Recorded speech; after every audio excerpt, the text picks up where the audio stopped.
Hello, and it's a lovely evening today, the 2nd of February 2022. To present the main news, my name is Jeffrey Ziambo. Top stories in the news tonight: all is set for the KABWATA by-election as police boss warns against electoral malpractices. Man of God swindled by online scammers. Government urged to enact the Access to Information Law to boost the corruption fight. And in international news, 26 people killed when an overhead high-voltage cable fell into flooded market. And in sports news, Sports Minister hopes for a local coach for CHIPOLOPOLO. From 31st January to 6 February 2022, Zambia's spiritual atmosphere will take a paradigm shift. The Bible says, "Blessed is the nation whose God is the Lord." Zambia, a nation under God conference will be starting at 20:45 hours to 22:30 hours. Live on Camnet TV channel 274 on DSTV, GoTV channel 98 and Topstar channel 106. Speakers will be Bishop Stanley Simnyola, Grace Ministries; Dr. Nevas Mumba, Victory Ministries; Apostle Michael Mutemwa from South Africa; Bishop Nelly Chikwanda, New Life Christian Center; Apostle Rick Kamwanga, Risen Life Church International; Bishop Joy Makando, Bread of Life; Bishop Alex Mwami of Holy Ghost Firehouse from South Africa; and your hosts, Pastors Victoria and Moses Chilua. Camnet Television, not just another channel.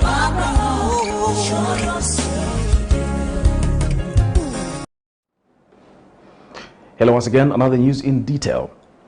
The Alliance for Community Action, SCA, says the fight against corruption in the country has been hindered by the lack of access to the information bill. In an interview, SCA Executive Director Laura Miti states that effective budget tracking is a challenge in Zambia for civil society organizations and other stakeholders, as they cannot easily get information due to the lack of a bill on the same. She notes that if the status quo remains the same, it will be difficult to discontinue the trend of financial crimes that has been reported in financial reports such as the Auditor General and the Financial Intelligence Center, FIC. More in this report. For democratic countries like Zambia, access to information is one of the basic fundamentals which ensures that democracies continue to thrive, as there is need for a transparent governance system if to be effective. Zambia, however, has been plagued with reports of gross financial mismanagement over the past few years, a situation which stakeholders have attributed to the lack of the Access to Information Bill. Despite making budgets for financial years, public finances in the millions have continued to be mismanaged, as evidenced by various financial crimes reports, such as the Financial Intelligence Center, FIC, and the Auditor General's reports. While various stakeholders have tried tracking budget expenditure to curb corruption, they state that this has been difficult, as they have been facing many barriers in trying to access information due to the lack of Access to Information Bill. In an interview, Alliance for Community Action Executive Director Ms. Laura Miti says there is need for this bill if the United Party for National Development UPND administration is to be effective in its fight against corruption. We have to understand that public money is meant for services, is meant for improving the lives of ordinary citizens. And if that does not change, then corruption is going to continue. And if you listen carefully to some UPND actors, even now, you hear this refrain that UPND people maybe are not benefiting. What does benefiting mean? No individual is meant to benefit from public resources. So if the UPND goes in with the idea that public jobs, public resources should be used to empower cadres, to empower ministers, or to just improve individual lives, nothing will change. And so I think one of the things that needs to change is just our attitude towards public resources. Public resources are for the most ordinary person, all of us across board, and not meant to improve lives. She further says this is extremely important, especially with the budget expansion, which has seen Constituency Development Fund, CDF, being increased to 25.7 million kwacha from 1.6 million kwacha. Beyond that is the issue of systems. The question is, how do you lose billions where someone is in charge? How do you lose billions? Where were the internal controls? Who were the signatories? A lot of laws and systems had to be flouted for resources to be lost. So the change is also in the respect for systems, the respect for controls, and also the punishment of those who flout controls. Ms. Miti has further called for the strengthening of auditing systems in public institutions if the fight against corruption is to be fully realized. Zipporah Mshala, Camnet News, Lusaka. A social scientist, Innocent Kolala, has challenged the Electoral Commission of Zambia to explain to the Zambian people why it has placed much importance on the rebranding of the organization's logo at the expense of its mandate. Mr. Kolala tells Camnet News that it is illogical for the electoral body to spend about $1 million kwacha on rebranding, considering that they failed to focus on urgent matters such as undertaking continuous voter education. He says the extravagant spending by the electoral body is disappointing, calling for a review of the whole rebranding process. More in this report. The Electoral Commission of Zambia is a body mandated to foresee the electoral affairs in the country. Last month, the Electoral Commission of Zambia unveiled a new logo as part of its rebranding process, and according to the Commission spokesperson at one of the local radio stations, revealed that they paid 1 million kwacha to a local advertising agency to rebrand the institution. But this matter has raised concern among some citizens who feel that the money was too exorbitant for such an undertaking, adding that it was not urgent. Others are not happy with the logo, and social media has been flooded with various versions of the story, including comparisons that the new logo was an imitation. Social scientist Innocent Kolala also shared his views, saying that the electoral body must desist from what he termed as lavish spending. Surprising that the commission decides to come up with such kind of a logo, which does not speak into its vision, its mission, as unlike the current logo, which is well explanatory. I feel let the commission maintain with the previous logo or the current logo which is using as unlike the one which they have created, because it is not speaking to its mandate. Mr. Kolala believes that the country's electoral body has important issues to focus on, including decentralization of its operations at district level across the country. We are appealing to the Electoral Commission of Zambia that they attach the importance of what we have instructed them as people of the Republic of Zambia through our constitution, the Zambian Constitution Amendment Act number 2 of the year 2016, Article 229, which has established this commission and given them a mandatory instruction that they are supposed to have offices in the provinces and subsequently in the district. That 1 million plus, as they have purported, the 1 million plus could have gone a long way to ensure that they implement some of these mandates. He adds that the ECZ must pay attention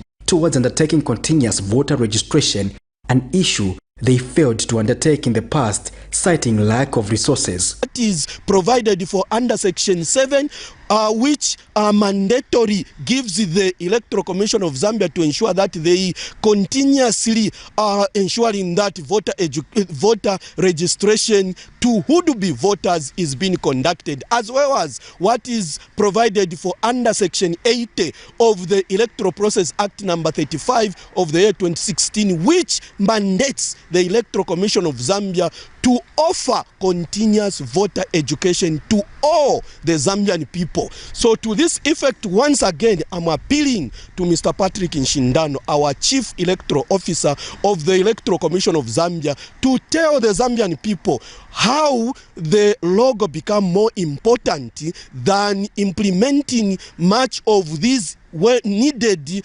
constitutional and legislative matters. Patrick Soko, Camnet News in Lusaka.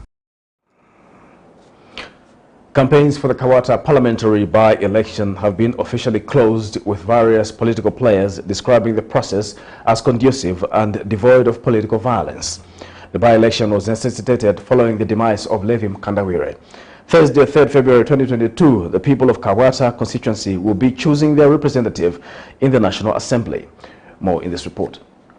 What goes up must come down. Wednesday, 2nd February 2022, has marked the end of the campaign process in Lusaka's KABWATA constituency in what has been described as a tightly contested race. Peace and tranquility, unity in diversity has prevailed, abiding by one of the democratic principles of differing based on ideas. Because when you're talking about plural democracy, we should be able to coexist as different political parties, as different candidates. We should be able to coexist. So this is what I have experience on my part. I've been able to go to campaign with my campaign team. We have never had not even one incident where we can say we had issues. According to political scientists, this by-election offers an opportunity for the opposition Patriotic Front to test its popularity, and so is the United Party for National Development, UPND. The PF's hierarchy is camping in the area, with its presidential hopefuls putting aside their ambitions for a while, in a bid to solidify their collective quest to secure victory. For Clement Tembo. Yes, I'm very confident that we're winning this seat. The only thing that can make us lose this seat is if our vote is stolen. That is the only reason why we would lose this seat. So I'd like to appeal to all political parties, please, let's conduct our elections in an orderly manner. Let's not chase away other parties' polling agents. Let's make sure that everyone has a right to vote and the vote is protected by the state police. We must not bring in cadres to come and cause confusion. And the ruling United Party for National Development is keen at returning the seat, and President Hakainde Hichilema had to take it upon himself to drum up support for the party's candidate Andrew Tayengwa by walking through the streets of KABWATA constituency, and who would not want to see the glimpse of the head of state and an opportunity for a selfie. In UPND. So you can see what will make us to win this election, because no one would want to go back. If you remember very well what we went through in PF, no one can think of going back to PF. Amalushinga waluka, nishina uluka, takwabo wera mukuri amalushi. Let's forget about it. Even when you go to the funerals, we find preachers are busy preaching. They don't preach for the dead. They preach for the people who are still alive. Who is UPND? Despite the UPND and PF being the top contenders based on their existing party structures, other political parties cannot be ruled out. 9 political parties are in the race to Manda Hill. The ruling United Party for National Development, UPND, has fielded Andrew Tayengwa. The Patriotic Front is being represented by Clement Tembo, Economic and Equity Party's Chilufya Tayari, Democratic Party's Fred Mubanga, New Heritage Party's Kennedy Muyoya. Others are Patriots for Economic Progress, Henry Mulea, UNIP's Engwase Mzieche, and Socialist Party's Trevor Ngandu. Voters are being urged to turn up in numbers and exercise their right to vote. Voting is your choice, and your vote is a secret. Patrick Soko, Camnet TV News in Lusaka. Operation Young Vote Executive Director Ges Nyirenda has expressed disappointment that political parties have failed to fully involve youths in key decision-making positions, as evidenced from adopted candidates in the KABWATA parliamentary by-election. Mr. Nyirenda says youths have only been used to cause violence and not adopted to contest for various political positions. Mr. Nyirenda has, however, appealed to the youths in KABWATA constituency to turn up in large numbers and vote for a candidate who will bring development to the constituency. He has also advised the electorate in KABWATA constituency not to vote based on political parties but on development. Political parties are a very big hindrance. They are only interested in using young people to be voters or stone throwers and so on and so forth. Kingmakers are not for them to sit at the table with them to be able to participate. As an organization, we are appealing to the young people to go out in numbers and vote. It's very important.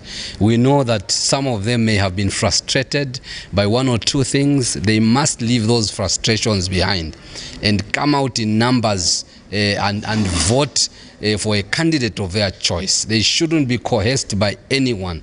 They must just go out there and vote for a person who they think is going to deliver.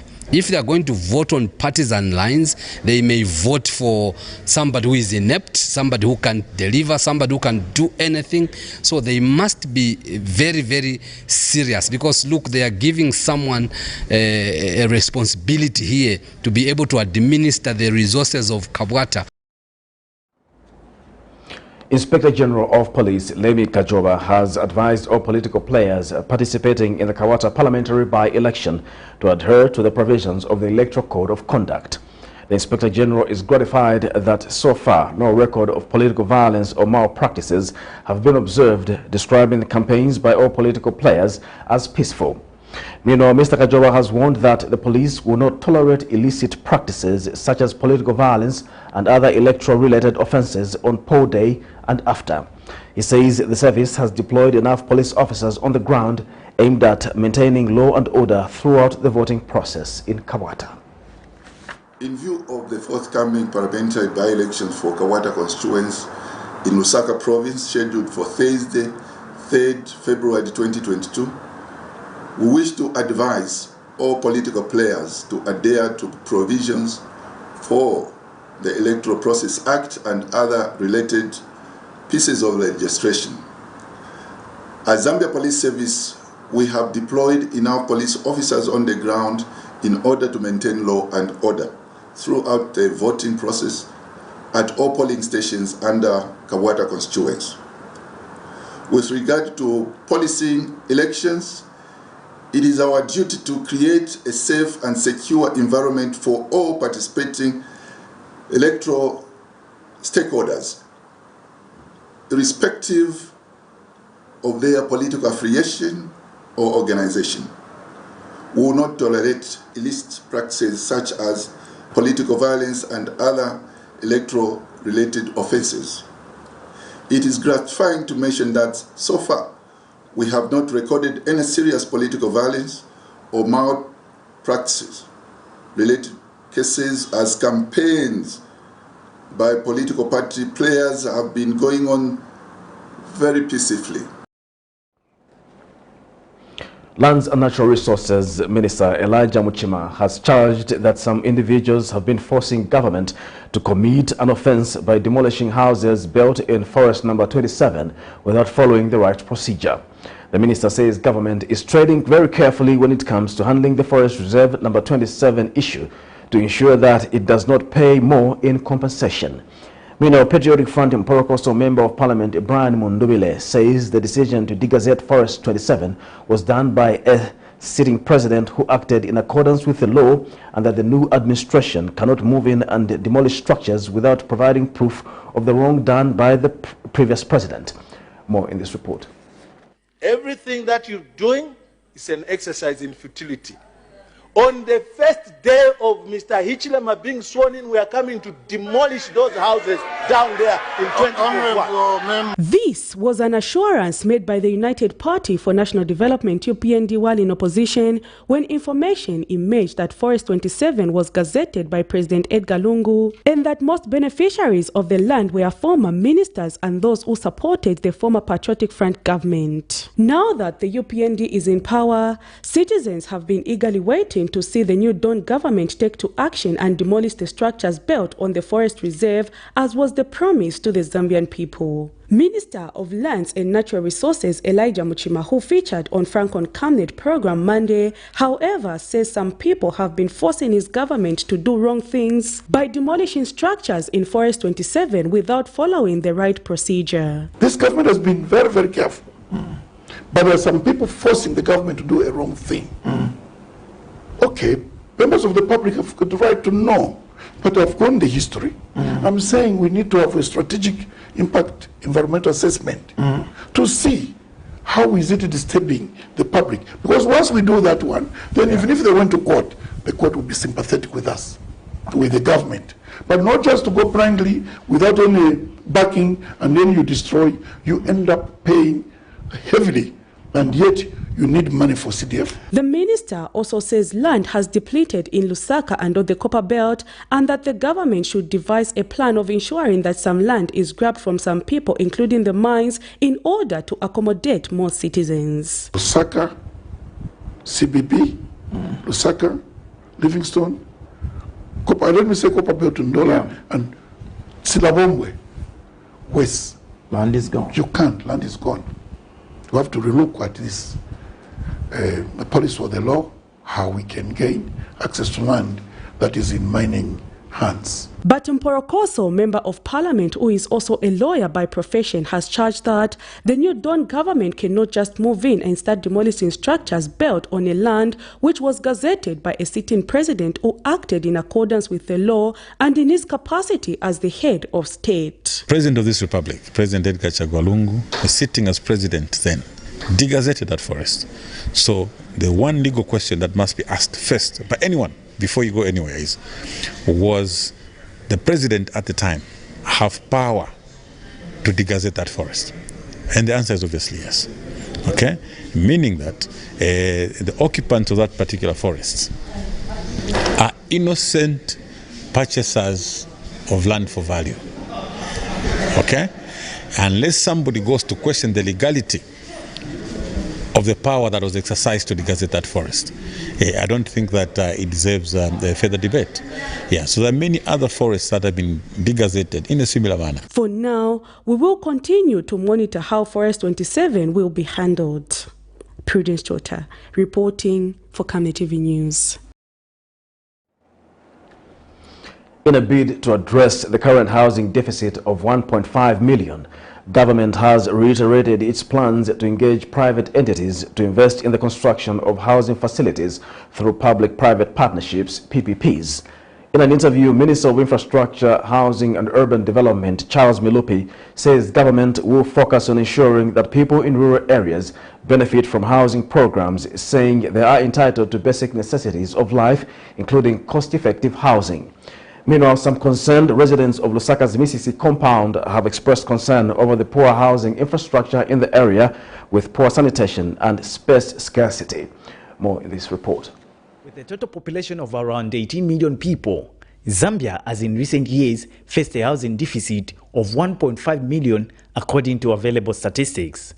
This deficit has translated into lack of decent shelter for ordinary citizenry who either opt the streets or unplanned settlements, which in most cases lack the basic necessities. In order to bridge this housing gap, it is estimated that over 200,000 conventional housing units must be constructed between now and the year 2030, further to which the gap is expected to grow by 3.3 million deficits. Camnet News interacted with some of the residents stricken by the reality of this housing deficit in Lusaka's Misisi compound.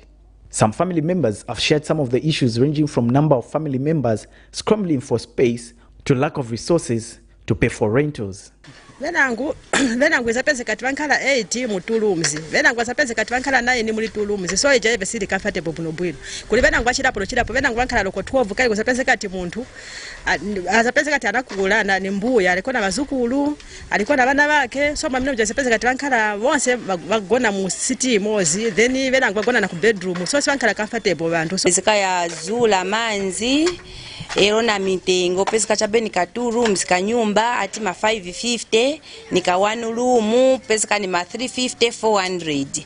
So bantu bamavutika. Sometimes muntu ali na bana bali 5 na bamuna na bakazi bake but baenda mkanyumba ka 1 room kugona nishikuma nkala kosta bwanji kovuta. The hope of this family is that decent homes can be accessed at an affordable price with an healthy environment. Manyumba mwandi kudura kwa mpenye odura. Nyodura ndafadabo ati ni 2 rooms chabe ni ma 800, 700, ma 1 room ni ma 500. So mwandi nzona tingafune mwandi boma ititandizeko. Government has not been quiet on this matter. During an exclusive interview with Camnet News, Minister of Infrastructure, Housing and Urban Development, Charles Milupi, says plans to engage private entities to invest in the construction of housing facilities through public-private partnerships are being developed. But in terms of housing, every time we talk about housing, we are referring to townships, in the towns, peri-urban areas, and so on. And yet we forget that maybe 70% of our population live in villages. And some of the housing in the villages leaves much to be desired. Sometimes just a stick here, a stick there, and the grass surrounding that, plus a roof where things are just thrown all over the place. And in those houses, children are being born, they are growing in those houses, and now when you have e-education, you cannot even electrify a house like that. So some of the things that we shall be looking at is also coming up with standard, cost-effective, even for rural areas, for deep down in rural areas, in villages, so that people can build, but build in a cost-effective manner.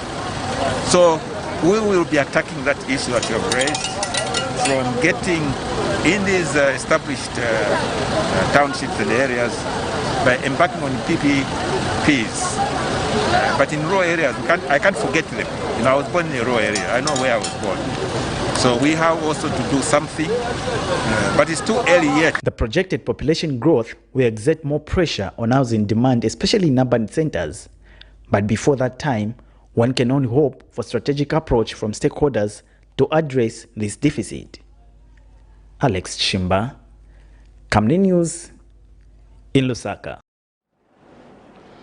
A development analyst, Charity Musamba, has called for the formulation of policies that will ensure that the country's energy sector is enhanced to avoid being inconvenienced by external forces such as pandemics. In an interview, Dr. Musamba has in this regard called for an effective fuel storage mechanism to avoid disruptions to the economy due to variations in fuel prices based on changes on the international market. Dr. Musamba was commenting on the recent decision by the Energy Regulation Board over the downward adjustment of fuel following its monthly reviews, with petrol having been reduced from 21 kwacha 16 ngwe to 19 kwacha 84 ngwe, diesel from 20 kwacha 15 ngwe to 18 kwacha 93 ngwe, and low sulfur gas from 22 kwacha 29 ngwe to 18 kwacha 93 ngwe, while kerosene has remained unchanged. Another area where we can think of investing, in my view, is to come up with a very stringent, effective fuel saving and storage mechanism. Right now, we supply to the country and immediately utilize. Reserving and reservation hasn't been at the center of the production, the supply of fuel. So you find any slight disruption in the supply, we run into shortages. So why don't we invest in storage facilities for fuel, all right? And thirdly, we are now talking about alternatives to the traditional products, okay? We've got fuel that we've always relied upon, similar to hydroelectricity. Other countries are now investing in alternatives. So why don't we invest in alternative fuel sources? Improve, especially invest and motivate people in this school of sciences where they can develop alternatives so that during a rainy day we have an alternative to follow. A 24-year-old lady of Rufunsa district has pleaded not guilty before the Lusaka Magistrate Court for defamation of the president when she alleged that the Republican President Hakainde Hichilema sacrificed six Seventh-day Adventist youths who died in the Kariba Dam. This is in a matter in which Salia Laisha is charged with one count of defamation of the president, contrary to Section 69 of the Penal Code, Chapter 87 of the laws of Zambia. When the matter came before Magistrate Ntandosa Chavala, Ms. Salia denied the said allegation after it was read to her. More in this report.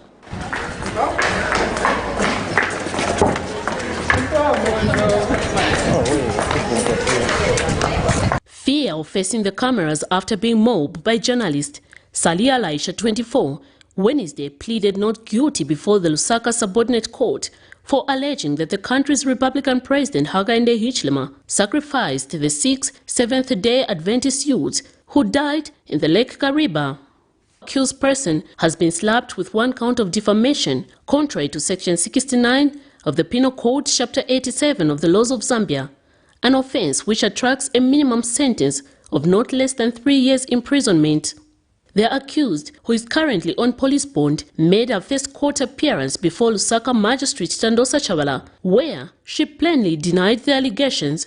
With her pleading not guilty, she leaves the court to proceed with trial. According to allegations on the charge sheet before court, is that on the 5th of January 2022, with intent to bring the name of the president into ridicule or contempt, she did publish the defamatory matter by word of mouth, in which she alleged that the head of state sacrificed the 6 SDA youths who drowned in Lake Kariba in Siavonga district on the New Year's Day after jumping off a fishing rake. According to the allegations against her before court, she alleged that this would make the president work well as he had failed to work. The incident of the 6 SDA youths occurred last month, and the police recorded a warning and caution in relation to the same from a man identified as Jonathan Hanjae of Siavonga district for the offense of criminal negligence and reckless, contrary to the laws of Zambia. However, as it stands, the matter is still under police investigations. Coming back to this 24-year-old accused person who first had a hard time coming out of court, and when she did, she covered her face with a bag, will appear before court on the 18th of March 2022 for her commencement of trial. Miriam Kemba, reporting for Camnet TV News. A senior investigative officer from the Anti-Corruption Commission has testified before the Lusaka Magistrate Court that he told his junior officers not to be bothered with the insults that were allegedly showered on them by former State House Press Aide Amos Chanda, his wife and sister-in-law. Friday Tembo testified that he indicated to them to continue with their search and not be bothered with their insults as legal action was going to be taken. This is in a matter in which Mr. Chanda, his wife Mebo Nakaundi Chanda and sister-in-law Ruth Nakaundi are accused of using insulting language and obstructing SEC officers. And further, all the three accused persons are said to have obstructed SEC officers and delayed them from lawfully searching at one of Mr. Chanda's properties in Woodlands. This is Camnet TV Main News. We take a break. We'll be back with more news after this break. Camnet TV is becoming big and better. You can now watch Camnet TV wherever you are around the world, simply by downloading the Camnet TV app.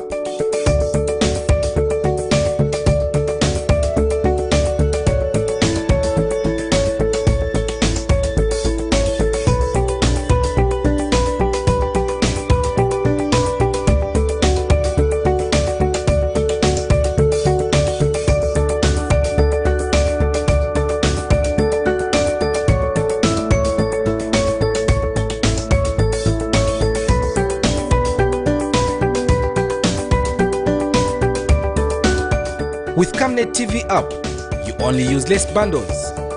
Camnet TV, not just another channel. Team, the trajectory of the business looks very positive, and it looks like we'll be able to launch the ministry. There's so much data. Mom? Yes, baby? It says here, global warming and climate change is caused by the pollution from careless activities of human beings. Wow! Son, do you know I can turn my phone into a TV remote? How's that possible? It's so easy. Check this out. Be smart, be fast with mega data from Zamtel. Get your 15 GB mobile data for only 100 kwacha, 30 GB mobile data for only 200 kwacha, and your 70 GB LTE data bundle with free Netflix, YouTube, Facebook, and WhatsApp. Visit our Facebook page, website, or service centers countrywide for more information. Zamtel, your digital lifestyle partner. Deborah, have you connected to the Wi-Fi on the bus? It's fast, it's amazing. I've just downloaded my books and I'm about to complete the series. It's nice, too, me. No, I'm actually watching a reality show. He's about to propose. Oh, so sweet. Make your trip seem short yet comfortable and safe when you use the UBZ luxurious fully air-conditioned coaches that come fitted with amazing onboard entertainment, passenger information services, coffee-making facilities and fridge for your hot and cold beverages, free uninterrupted Wi-Fi for your gadgets, phone charging facilities, comfortable seats that recline to offer extra resting posture, safety seat belts, adjustable reading lights for each traveling client, and of course, clean flushing toilets for your convenience. So travel in luxury and safety with UBZ luxurious coaches. UBZ will always take you there. Do you have an extra car? Then make yourself extra money. We would like to put that car, yes, that car parked there, to good use to make you extra money on the side just through its service while keeping it safe and secure. Call 0765 02 3883 to register your vehicle with us today. Delpo Services. Service beyond satisfaction. Welcome back. We'll continue with the news. A Lusaka-based clergy has warned the public of the online scammers that are victimizing the public across the globe. Bishop Paul Wupe narrates that he was at the verge of losing over 400,000 kwacha to purported businessmen who lured him in buying ancient coins to sell on the foreign market. According to the bishop, the alleged scammers were caught by the Zambia police officers at one of Lusaka's shopping malls following a tip-off. The duo is currently in police custody at Chilenje Police Station in Lusaka. Bear in mind that I just came from the United States. That means these people know quite a lot about me. So now they suggested that I help them to be a middleman between the villagers who had some coins, Northern Rhodesia coins and Nyasaland, which carried the name of Elizabeth II and also King George, that these are valuables that could be actually put on the international market and fetch a lot of money. So this man was offering 1,500 for one, and the villagers said they had 55 of them, which is a lot of money. So this Dr. Lewis, so to say, if that's his name, he suggested that I meet him at Arcades, my car, and they came in with some coins. And while we were trying to discuss the coins, the officers came in front, and when they saw the vehicle stop in front of us, they bolted out of my vehicle and started running in all directions. Then the officers were very quick. They fired a shot in the air, and these guys trembled and they apprehended one. And the other one was falling over wherever he went. They pursued him and searched in a building where he hid. They found him, and right now they're in custody. The Zambia National Men's Network for Gender and Development National Coordinator Nelson Banda says the increase in the number of men reporting cases of gender-based violence calls for an increase in male-responsive gender-based shows that in response services across the country, as it shows that the number of men seeking help has increased. Meanwhile, in a separate interview, Young Women in Action Executive Director Juliet Chibota says gender-based violence statistics show that the vice is still endemic in the country. According to statistics from the Zambia Police, the country recorded 20,540 GBV cases in 2021 compared to 22,048 in 2020. More in this report.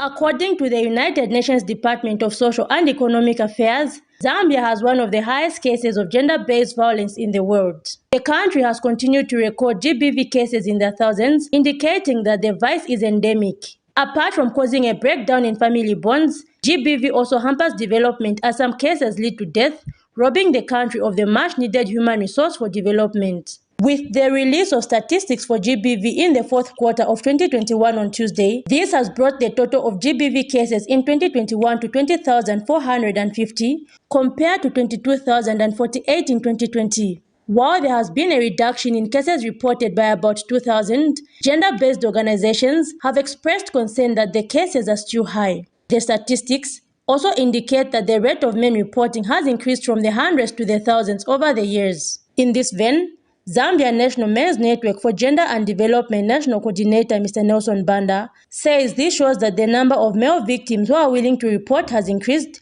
hence the need to enhance male gender-responsive services across the country. We need health centers that will respond to address men's emotional issues, okay? Or men's I don't know how I can put it, but issues that are non-health for men. For instance, emotional issues, okay?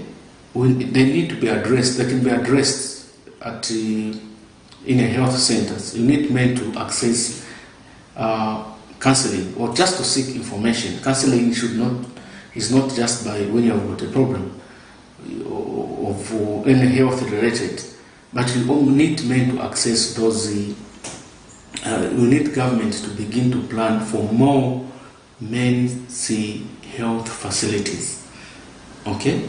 Because in the next 5 years, the situation might double. Meanwhile, Young Women in Action Executive Director Ms. Harriet Chibuta says there is need for better coordination of gender activities in the country if to effectively fight this vice. So far, since the introduction of gender division, our works haven't, up to now we haven't concretize our relationship and, you know, that rapport that is needed for us to continue pushing the gender agenda. So as Young Women in Action, I think there's still a lot that has to be put in place. We know there's a permanent secretary under the gender division, but a lot has to be put in place, especially that we keep seeing gender issues being neglected in one or another, and it's going to be even worsened if this division is not strengthened, and our fear is that perhaps even funding to the gender issues is going to reduce because it's simply a division. But then our hope is that there are going to be concrete strategies and mechanisms put in place to ensure that the gender agenda is still being pushed forward through the division, and the relationship between civil society and the government is strengthened. United Nations Sustainable Development Goal number 5, to which Zambia subscribes, hopes to achieve gender equality by 2030, which also entails ensuring that there is a significant reduction of GBV cases. Zipporah Mshala, Camnet News, Lusaka. Eastern Province recorded 2,859 abortions in the year 2021, out of which 1,536 were deemed unsafe. Provincial Health Director Gideon Zulu says the province also recorded 1,323 spontaneous abortions caused by complications. In an interview with Zanis Today, Dr. Zulu said the 1,536 unsafe abortions, which is induced abortions, reached the health facilities as a result of direct abortions complications that include bleeding and infection. He said the main cause of death from unsafe abortions are bleeding, infection, genital trauma, and necrotic bowel. Dr. Zulu says the consequences of internal organ injuries such as urinary and stool incontinence cause direct connection between the bladder and the vagina. Dr. Zulu says unmeasurable consequences of unsafe abortions include loss of productivity and psychological damage. Dr. Zulu says the financial and logistics impact of emergency care for unsafe abortion patients can overwhelm a health system. Chimwemwe Primary School head teacher in Chawama constituency in Lusaka says it is difficult for learners to observe the 5 golden rules of fighting COVID-19. In an interview with Camnet News, Mr. Jonathan Nkata says matters of social distancing and putting on face masks have proven to be a challenge because of how densely populated their locality is. Commenting on the same matter, National Union of Public Educators of Zambia President Victor Muyumba says COVID-19 vaccinations of children through schools should be done with parents' consent. More in this report. So far in Zambia, data suggests that children under the age of 18 represent 10% of reported COVID-19 cases, with relatively few deaths compared to other age groups and usually mild disease. However, cases of critical illness have been reported, as with adults, pre-existing medical conditions have been suggested as a risk factor for severe disease and intensive care admission in children. Camnet TV caught up with Chimwemwe Primary School head teacher Jonathan Nkata of Chawama constituency in Lusaka, who disclosed how difficult it has been for learners and the community to comply with the 5 golden rules in the fight against COVID-19. That have challenges in, for instance, wearing of masks. Others, these disposable masks, they wear them for more than a day. And even the color has changed from the light blue or sky blue they are. You find that they are now brown. Similarly with the learners, they have the same challenge. Others even just to wash their hands as they enter the premises. They would rather sneak and run away from that. The washing of hands periodically after a certain period of time, it's a challenge to them, even no matter how much you sensitize and you talk about this. So we have those issues. Parents equally, like this time where we are the last week and this week where they are looking for places for their children. They come without masks. They can't observe social distance. Mr. Nkata says matters of social distancing and putting on face masks has proven to be a challenge. When you sensitize them on the need to keep the social distance, it may not just be COVID that we are protecting ourselves from by wearing the masks, because even the TB can easily be transferred because you don't know who is standing next to you. So those are, even I think as you were coming in, you saw we have a point where we have a wash point. Most of the parents just bypass that. Camnet TV went further and interviewed members of the community who had this to say. COVID-19 is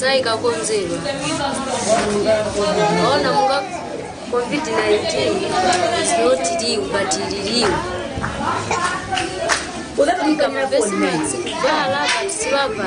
Social distance ni 18 years ubwera pansi. Mitavati na vana vangona uko kuma school yo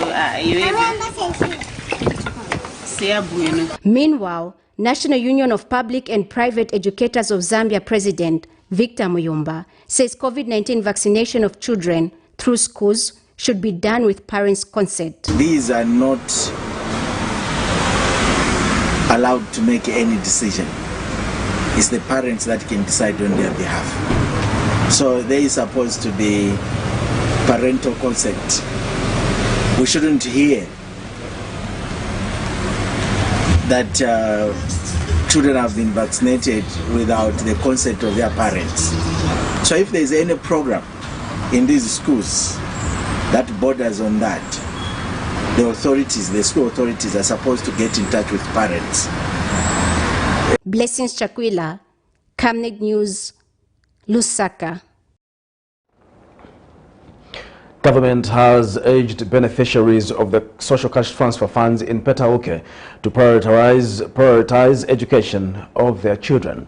Petauke District Commissioner Martha Mulenga said government has released 19,908 kwacha for school-going children under the Keeping Girls in School in Petauke as one way of assisting school-going pupils with basic needs.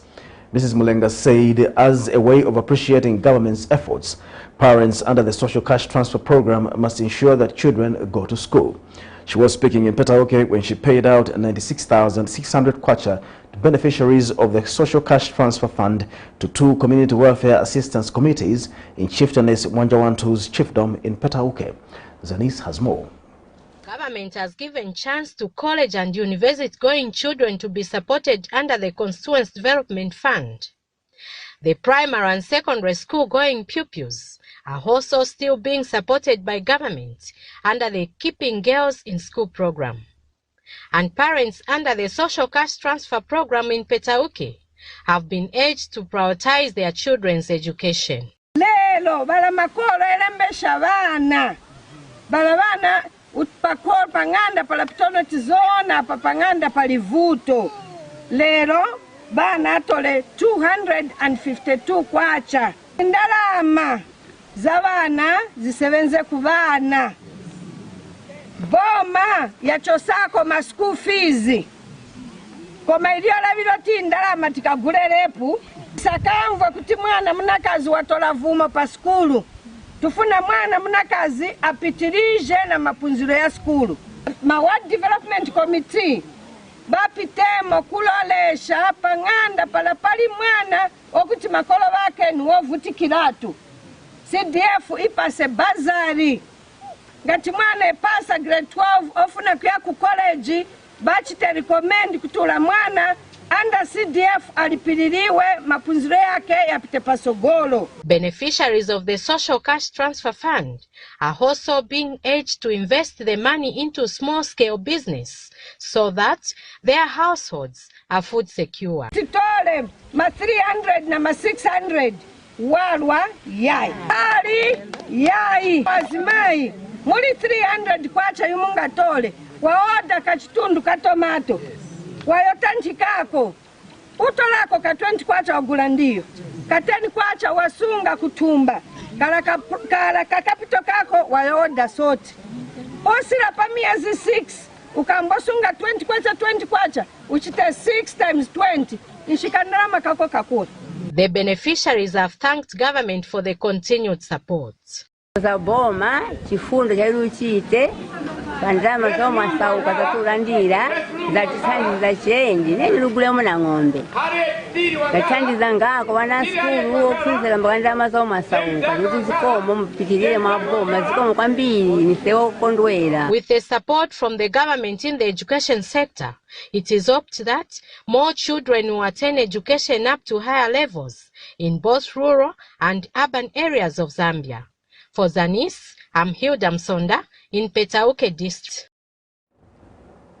We take another break. We'll be back with international and sports news after the break.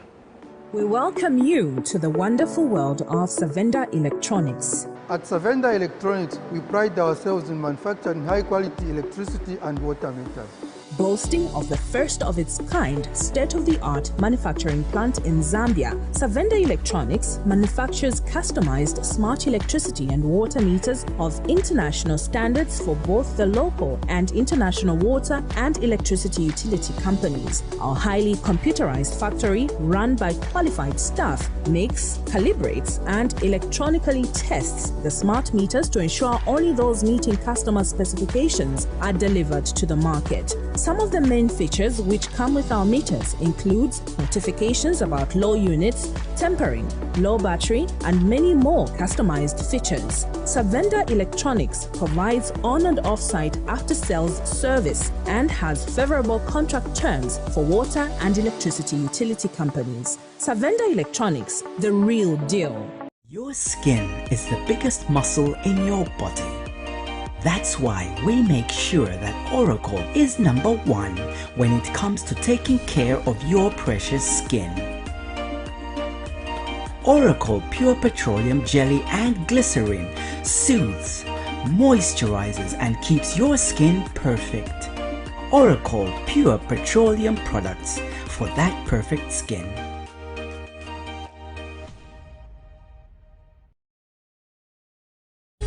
From 31st January to 6 February 2022, Zambia's spiritual atmosphere will take a paradigm shift. The Bible says, "Blessed is the nation whose God is the Lord." Zambia, a nation under God conference will be starting at 20:45 hours to 22:30 hours. Live on Camnet TV channel 274 on DSTV, GoTV channel 98 and Topstar channel 106. Speakers will be Bishop Stanley Siminyola, Grace Ministries, Dr. Nevas Mumba, Victory Ministries, Apostle Michael Mutemwa from South Africa, Bishop Nelly Chikwanda, New Life Christian Center, Apostle Rick Kamwanga, Risen Life Church International, Bishop Joy Makando, Bread of Life, Bishop Alex Mwami of Holy Ghost Firehouse from South Africa, and your hosts, Pastors Victoria and Moses Chilua.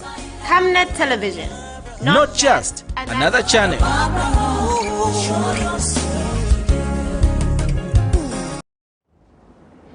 Welcome back. And in international news, more than 70 people, including children, have been killed in a camp for internally displaced people in the DRC. 26 people were killed on Wednesday when an overhead high-voltage cable fell into a water-filled ditch at a market in DR Congo's capital, Kinshasa, local authorities said, giving an early toll.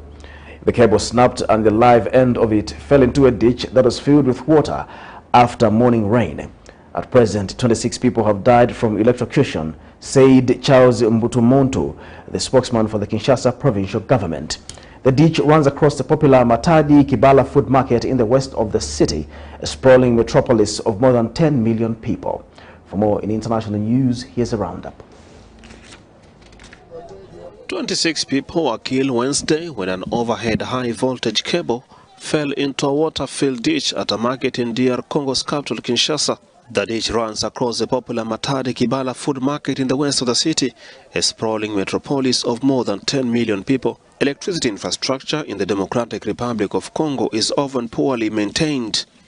In Kinshasa, which is vulnerable to tropical downpours, several districts are prone to flooding as a result of poorly maintained colonial-era drainage systems. Locals had previously complained of poor drainage system that has led to consistent flooding in the market. Somalia, Kenya and Ethiopia have raised the alarm about the latest climate exacerbating drought threatening millions of people in the Horn of Africa. The UNICEF said on Tuesday that more than 6 million people in Ethiopia are expected to need urgent humanitarian aid by mid-March. In Ethiopia's Somali region, people have seen the failures of what should have been 3 straight rainy seasons. My child is suffering and we are facing difficulties. I left Gelilel this morning and came to Debele. I came to seek medication for my child.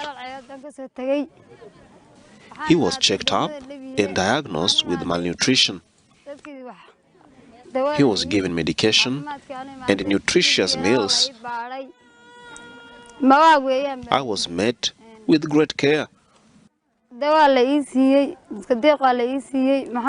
UNICEF is now calling for further mobilization to help curb the effects of the drought. UNICEF is supporting, in coordination with the Regional Health Bureau, deployed mobile clinics as part of preventing, detecting early and treating children suffering acute malnutrition.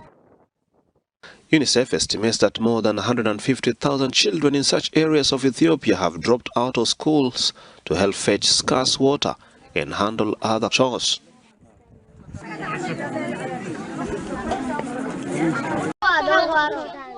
Nigerian health workers are making progress in vaccinating residents of a Fulani community near the capital, Abuja. Vaccine hesitancy has been high in the Fulani community due to the predominance of false information. Health workers are using the example set by President Buhari, also a Fulani, who has been inoculated. We have been visiting these people to collect vaccine, they refuse. But now today, we came to their aid to tell them that the president is their tribe as Fulani. He has received, and it was shown in the media, which everybody has seen it.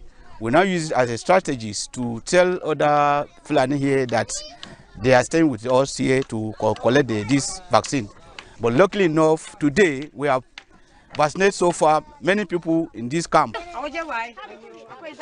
This 47-year-old cattle herder has changed his mind after initially refusing to be vaccinated.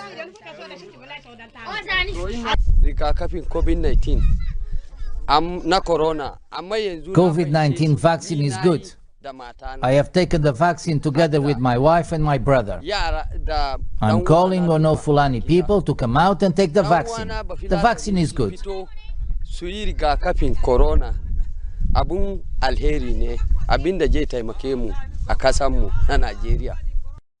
Nigerian health authorities have set an ambitious goal of vaccinating more than a quarter of the population by the end of February. It's now time for sports news.